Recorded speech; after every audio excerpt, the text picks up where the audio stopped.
Dost ve kardeş ülke Azerbaycan'ın Karabağ işgalinden kurtarılışının 5. yıl dönümü Türkiye'de de kutlanıyor. Şimdi Haber Global muhabiri Saadet Çelikçi karşımda.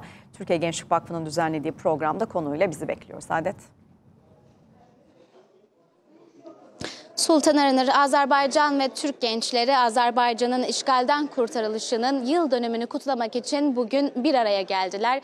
5 yıl önce 8 Kasım'da Azerbaycan'ın Karabağ sembol şehri Şuşa işgalden kurtarıldı ve 44 günlük Vatan Muharebesi'yle 30 yıllık hasret sona erdi. Ve Türkiye Gençlik Vakfı İstanbul'da bir program düzenleniyor. İstanbul'da da kutlanıyor. Gençler bir araya geliyor bugün İstanbul'da ve yanımızda da bir konuğumuz var. Azerbaycan Gençlik Vakfı Direktörü Yusuf Veliyev yayın konuğumuz. Efendim hoş geldiniz öncelikle yayınımıza. Teşekkür ederim davet için.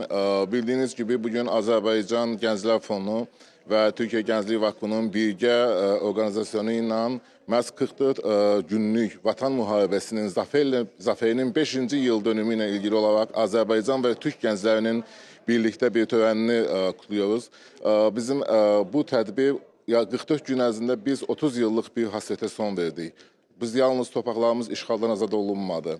Müzəffər Ali Başkomandanımız cənab İlham Əliyevin başkanlığı ilə, ordumuzun, şəhidlərimizin kanı ilə biz bu torpaqları azad etdik.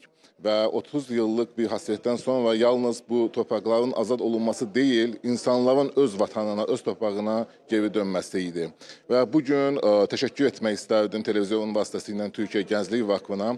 Məhz iki ölkə arasında olan, gençler fondları arasında olan bir əməkdaşlıq nəticəsində Azerbaycan ve Türkiye gençlerinden biz bir arada gelerek məhz bu günü qeyd edirik, bu günü bir daha xatırladırıq ve bu gün heç bir zaman unudulmayacaq ve məqsədimiz bunu nəsillərdən nəsillərə ötürməkdir və eyni zamanda Azərbaycan və Türkiyə gəncləri arasında o strateji qardaşlığı, önəmi, dəyəri daha da bir-birinə bağlamaqdır. Bunu nesilden nesile aktaracak olan da gençler. Hem Türk gençleri burada hem Azerbaycan gençleri burada. Neler yapılacak bugün bu programda? Bugün bu programda bizim Azərbaycandan məhz Vətən müharibəsi qəhrəmanlarımız gəlmiş buraya. Onlar konuşacaqlar. Aynı zamanda Azərbaycan-Türkiyə ilişkiləri ilə ilgili tarihçilərimiz konuşacaq. Aynı zamanda tabii ki benim ve Türkiye Gençlik Vakfı'nın başkanının birlikte bir konuşmalarımız olacaq. Ondan əlavə olaraq məhz bizim vətənpərvərliklə əlaqəli olaraq videolarımız olacaq, yayımlanacaqdır ve aynı zamanda tabii ki bunun sonu olarak da bədii bir gecə ilə, musiqili bir program ilə devam etmesi nəzərdə tutulmuşdur.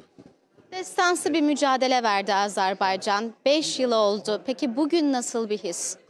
Bugün bildiğiniz gibi Azerbaycan 30 yıl bizim Cumhurbaşkanımız, Cənab Prezidentimiz her zaman söylemiş ki Azerbaycan 30 yıl dünyadan adalet beklədi. Ama adaleti məhz bizim prezidentin dəmir yumruğu ilə, şehitlerimizin qanı ilə, canı ilə, insanlarımızın canı ilə biz bu torpaqları adaleti kendimiz bərpa etdik. Azerbaycan olarak bərpa etdik.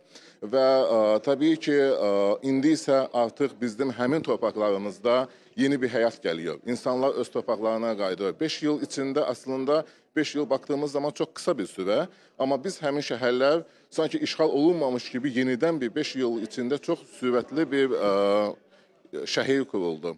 Ve şehirler yeniden kuruluyor, insanlar geri dönüyor. Ve büyük bir hem bu ekonomi olarak büyük bir avantajlı ülkemiz için aynı zamanda gençlerin yeni bir iş imkanlarının tapması demektir bu. Yeni bir iş yerlerinin çoxalması demektir. Ve tabii ki biz Azerbaycan siyasi olarak şimdi artık bir sülh prosesindedir. Bildiğiniz gibi biz artık adaleti de kendimiz bərpa ettik, savaşı da kendimiz kazandık. İndi ise sülhü de kendimiz, Cənab Prezidentin başçılığı ilə Azerbaycan olarak sülhü de bərpa edirik. Dünyaya hem savaşı nasıl kazanıldığı gösterdik, aynı zamanda sülhü nasıl yapılır onu da gösteriyoruz.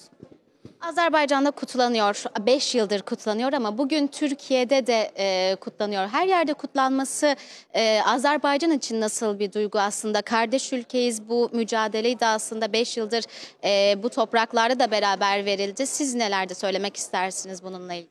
Bildiğiniz gibi bizim Cumhurbaşkanı her zaman söylemiş ki Türkiye'nin manevi desteğini biz her zaman hissettik.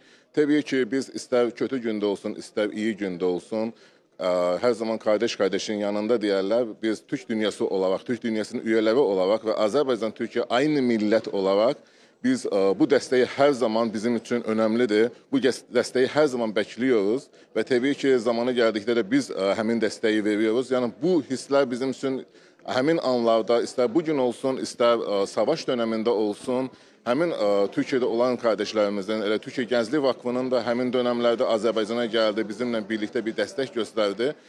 Aynı zamanda hatırlatmak istedim ki Türkiye'de zəlzələ olduğu, deprem olduğu sürece de Azerbaycan'dan 200 kişilik bir ekiple Kahramanmaraş'a gelmiştik. Yani bu kardeşliğin nümunəsi her zaman gösterilmelidir ve bu her zaman içten gelen bir göstericidir. Biz bazı ülkelerde görebiliriz, bazı ülkeler siyasi olarak, politik olarak birbirlerine zamanla destek verebiliyorlar. Ama Azerbaycan ve Türkiye desteği içten gelen bir destek, kardeşlikten doğan bir destek ve kandan doğan bir destektir. Çok teşekkür ederiz yayınımıza katıldığınız için. Azerbaycan Gençlik Vakfı Direktörü Yusuf Veliyev yayın konuğumuzdu. Azerbaycan 5 yıl önce destansı bir mücadeleyle toprak bütünlüğünü sağladı. Bugün de 5. yıl dönümünde kutlamalar yapılacak ve İstanbul'da o destansı mücadelede kahramanlar o günü anlatacak tekrardan Sultan Aranır.